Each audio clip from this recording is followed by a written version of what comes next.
Hop, shu videoda sotuvlar haqida gaplashamiz.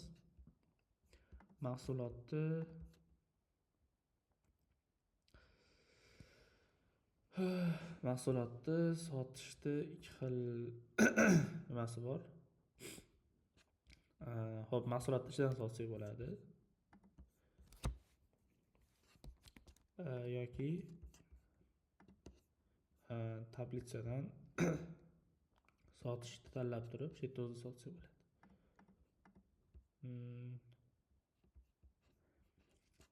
Hop, mijoz ismi deylik Jahongir aka. Nomeri 9. Hop, shu nomerni yozsak, izohlar.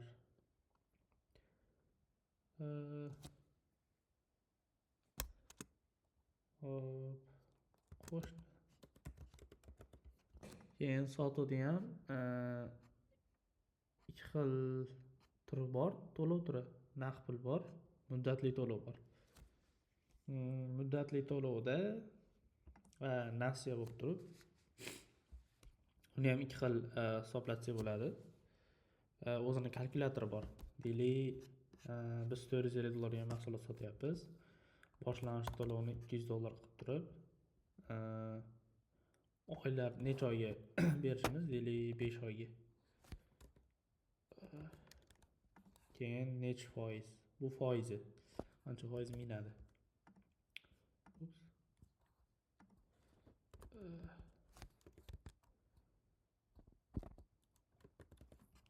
Deylik 30% minadi desak, o'zi hisoblab beradi.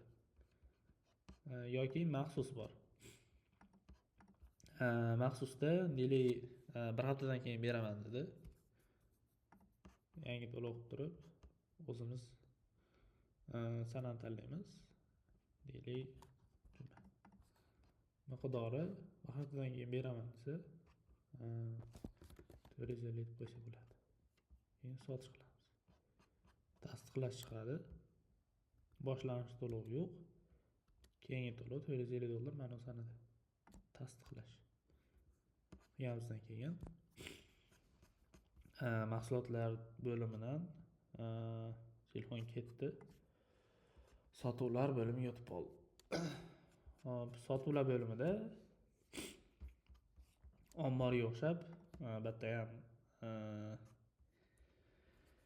filtrlar bor.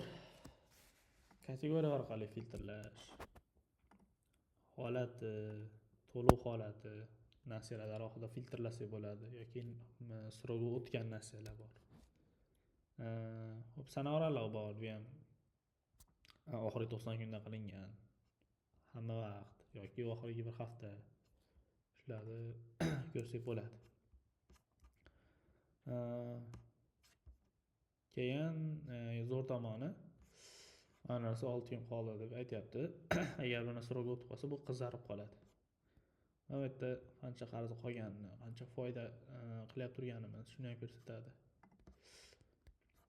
Keyin bitta filtrdan tanlaganimizdan keyin общий hamma sotuvlar ro'yxatini ko'rsatadi. Qancha foyda, qancha tushum, nasiyalar hammasini ko'rsatib beradi. Keyin sotuv ma'lumotlari. Sotuvni ustiga bosib kirganimizda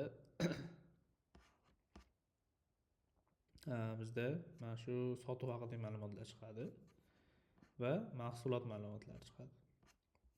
Bundan tashqari mahsulot rasmlari bor.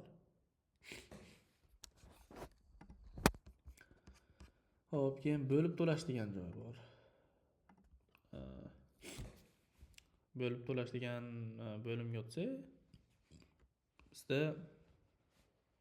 boshlang'ich to'lov bilan undan keyingi to'lov muddatlarini ko'rsatib beradi. Boshlang'ich to'lov bizda 0 bo'lgan. Shu 0 ko'rsatyapti, boshlang'ich to'lov bo'lmagan. Endi to'lov muddatini yopish degan joyi bor. Uni ustiga bossak, iltimos to'lov qiling deydi. Xo'p, to'lovni hattan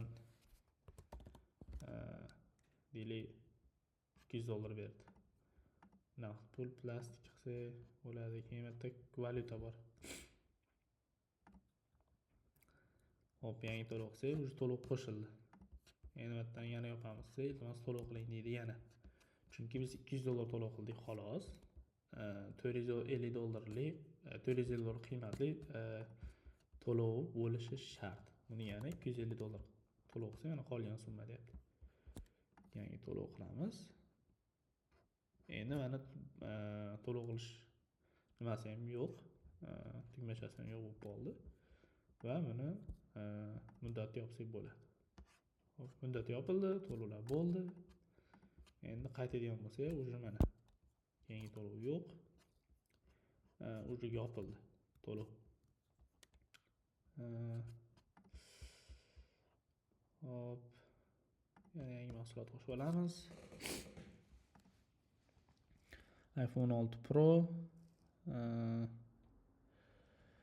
kelish narxi 800, sotish narxi 850 dollar.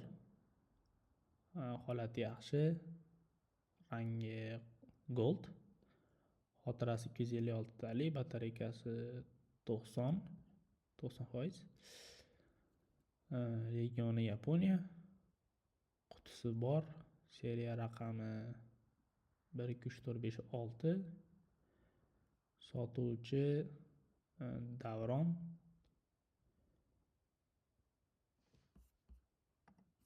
Hop. Mahsulotni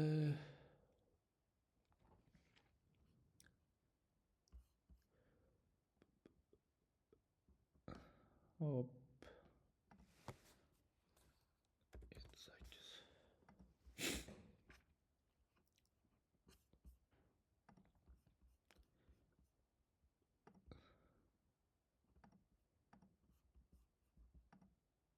Delete shu telefon tog'asi.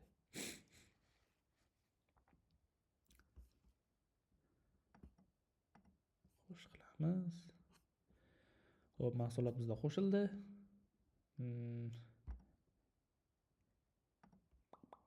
Endi uni sotish qilsak.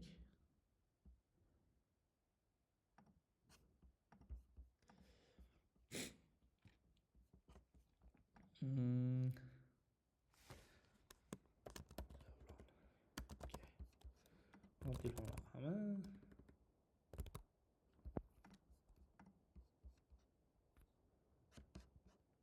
keyin muddatli to'lov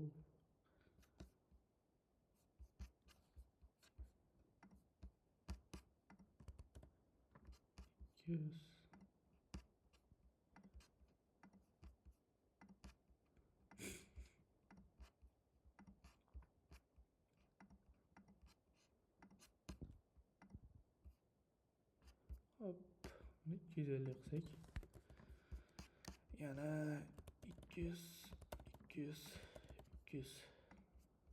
hop sotish qilamiz. Hop, sotuv bo'ldi. Hop, bo'lib to'lash muddatlari bor, to'lovlar. Endi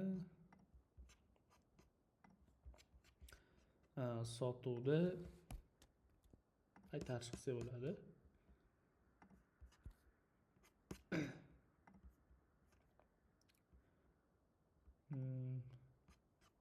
Sotuvni ya'ni qaytarish degani deylik, klient keldi, telefon qaytarib bermoqchiman, o'sha sotuvni qaytarish qilib qo'ysak bo'ladi. Hop.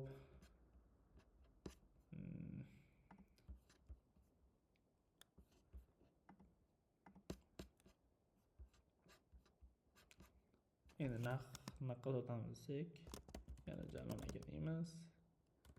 Jalon aka deymiz. Keyin mijozda agar telefon raqamini terganimizda oldin sotilgan mijoz bo'lsa, ya'ni telefon raqami o'chib bo'lsa, уже bu klientga oldin sotgansiz deydi. Xolos siz bog'lab qo'yaman deydi. Shunda bog'lab qo'ysak bo'ladi. Keyin sotish qilamiz. Sotuvlar o'tsa, mana naqd pulga sotdik. Hop, keyin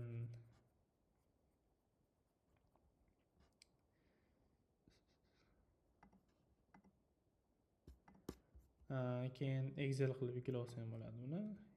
Ya'ni polniy mahsulotlar ro'yxatini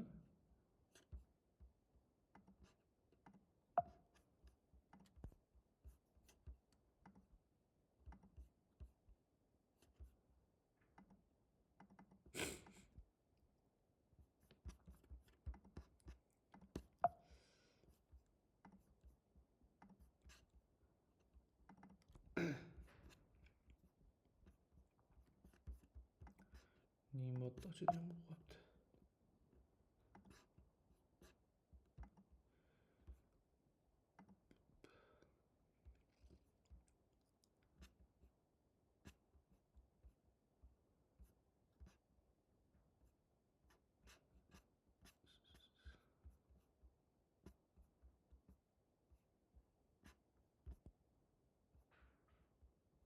Excel formatida boshida hozir Google Sheet qilsak, Google Sheetga o'tsak,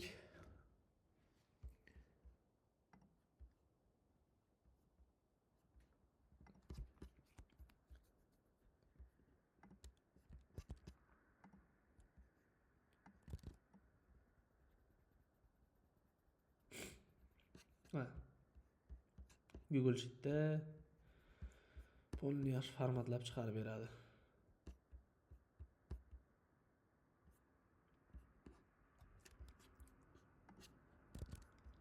Hop, endi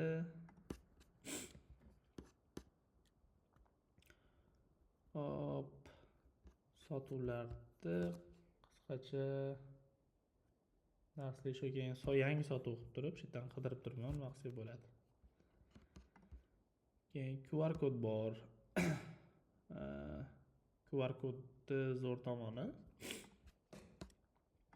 delimitda stiker chiqarib, telefon orqasiga yopishtirib qo'yganimizdan keyin mahsulotni skanerlash qilib turib, shu yerdan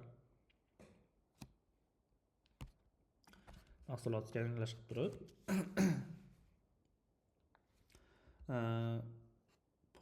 shu nima mahsulot haqidagi ma'lumotlar sahifasiga to'g'ridan-to'g'ri o'tsa bo'ladi. Ya'ni bu yerdan qidirish, filtrlash shart emas. Sotuvlar ham shunaqa. Yangi sotuv qilgan joyimizda bu orqali skanerlaymiz, avtomatik ochadi.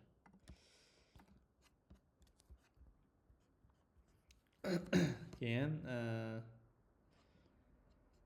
nasiyalar bo'limi bor. Bu haqida keyingi darslarda gaplashamiz. Hozircha sotuvlar bo'yicha darslik shu.